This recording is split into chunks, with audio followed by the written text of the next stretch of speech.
सफ़र की हद है वहाँ तक कि कुछ निशान रहे। चले चलो कि जहाँ तक ये आसमान रहे। ये क्या उठाए कदम और आ गई मंजिल। ये क्या उठाए कदम और आ गई मंजिल। मज़ा तो तब है कि पैरों में कुछ थकान रहे। Hello everyone, I am Neha from AIMS Gorakhpur. Today is inauguration ceremony of MBBS 2020 batch. वहाँ पे हमें इंट्रोड्यूस करवाया जाएगा एग्जीक्यूटिव डायरेक्टर से, HOD of anatomy, faculties incharge से एंड फर्स्ट ईयर के जितने भी फैकल्टीज़ हैं उनसे हमारा इंट्रोडक्शन करवाया जाएगा. उसके बाद हमें एनाटॉमी लैब, डायसेक्शन हॉल वगैरह घुमाया जाएगा. आई एम सो एक्साइटेड. सभी बाहर रेडी हो रहे हैं. हमें 9:30 बजे से ये फंक्शन स्टार्ट है एंड हमें 8:30 बजे तक तैयार रहने के लिए बोला गया है. I am going to be ready. Now I am ready and we all are going. Everyone is so excited. Now this is break time. वहाँ सारे टीचर्स, एग्जीक्यूटिव डायरेक्टर, HOD, सारे faculties, HOD of anatomy department and बहुत सारे faculties से हमारा introduction करवाया गया. फिर हमसे हमारा हॉबीज़, हमारा नाम, स्टेट, डिस्ट्रिक्ट, ये सब पूछा गया और वहाँ हमें बेसिक एनाटॉमी की जानकारी दी गई. Now there is short break for lunch from 1 p.m. to 2 p.m. and then we will go to anatomy lab, dissection hall. Now I am back to hostel after visiting embryological lab, dissection hall and histological lab. Now I am going to tell you from beginning. सबसे पहले Saraswati Vandana and lamp lighting हुई. Then executive director, faculty incharge, anti ragging committee and HOD of anatomy ने अपना introduction दिया. Then हमारा interaction first year के faculty के साथ करवाया गया. आप उसे formal as well as informal interaction कह सकते हो. सभी स्टूडेंट्स ने अपने नेम, हॉबीज़, अपना एड्रेस एंड यहाँ आने के बाद के एक्सपीरियंस को कैसा फील कर रहे हैं, ये एक्सपीरियंस फैकल्टीज़ के साथ शेयर किया. I want to share here one of my hobbies.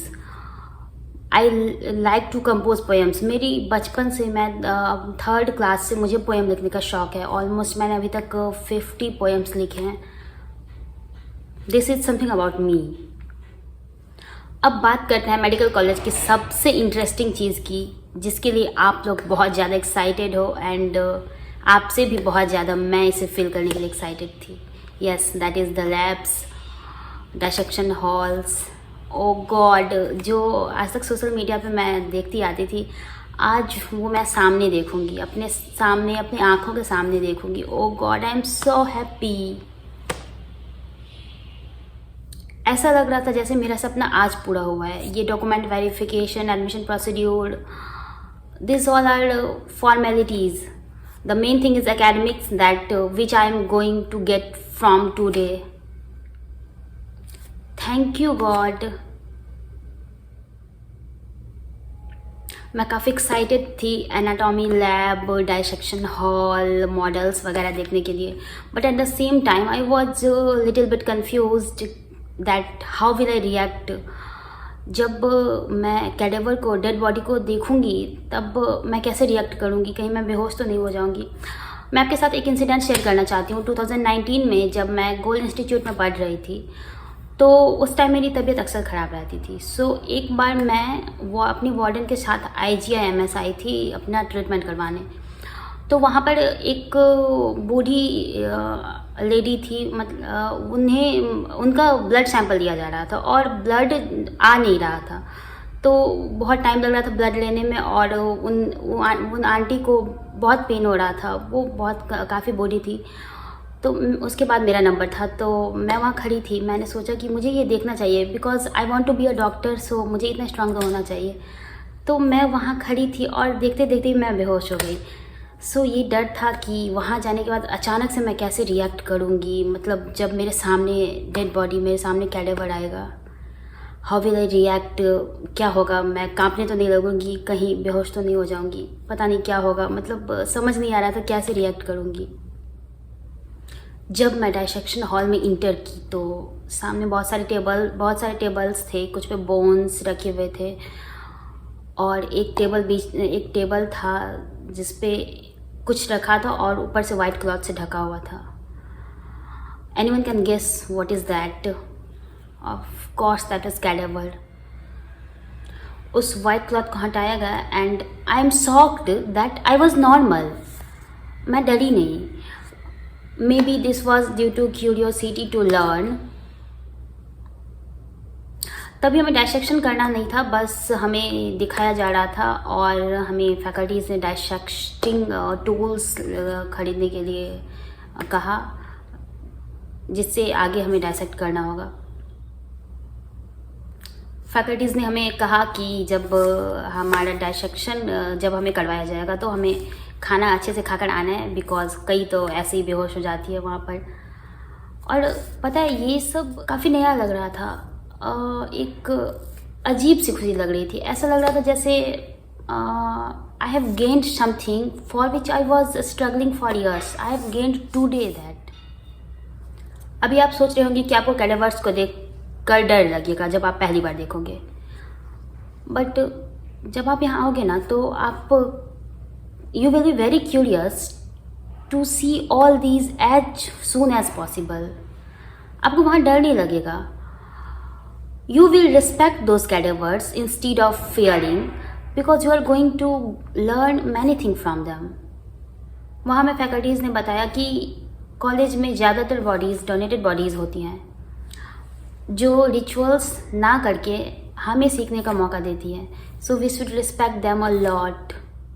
हमने एक डाइसेक्टेड कैडेवर देखा जो फॉर्मेलिन सॉल्यूशन में डाला हुआ था एंड उस फॉर्मेलिन सॉल्यूशन के कारण मेरे आइज़ में इरिटेशन होने लगी, बर्निंग सेंसेशन होने लगी एंड मेरे आइज़ से टीयर्स आने लगे। एंड फैकल्टीज़ ने हमें पूरा कॉलेज घुमाया, dissection hall, anatomy lab, biochemistry lab, PCR machine, microscope. Oh god, everything was so interesting. एक और बात, तो एम्स में रैगिंग नहीं होती है यहाँ, इसके लिए बहुत स्ट्रिक्ट रूल्स हैं। There is anti ragging committee also for this. And आप जो सोच रहे हो या आपने जो सुना है कि मेडिकल कॉलेज में बहुत रैगिंग होती है सीनियर्स जूनियर्स से, ये करवाते हैं वो करवाते हैं, बहुत परेशान करते हैं, there is nothing like this in this college. Hostel warden, guard auntie, guard uncle, all are very humble. Faculties are of very good nature and very helping nature. My batchmates are also very good. They are full of skills. Many are good dancer, other are singer, some are instrument player, and rest others are good in other creative skills. So I am very lucky to have such a talented batchmates. मेरी एक friend Kanupriya का birthday भी था, so we celebrated it. बहुत enjoy किया हम लोगों ने एंड यू नो व्हाट, यहाँ जब आप आओगे ना तो आपको बहुत नया सा लगेगा, बहुत अच्छी फीलिंग है, बहुत अलग सी फीलिंग आएगी। You will learn new things. आप नई नई चीज़ों को सीखोगे, आपको इस लायक बनाया जाएगा कि आप दूसरे की लाइफ को बचा सकते हो and you know that life is precious than anything else. So friends, आप एक बार मेडिकल कॉलेज पहुंच जाओ ना, you will feel very new, you really love it. इससे जी तोड़ मेहनत करो, जान लगा दो अपने एम को पाने के लिए। हर दिन अपने खुद में न्यू इम्प्रूवमेंट लाओ। Do your best and you will get your best. Thank you.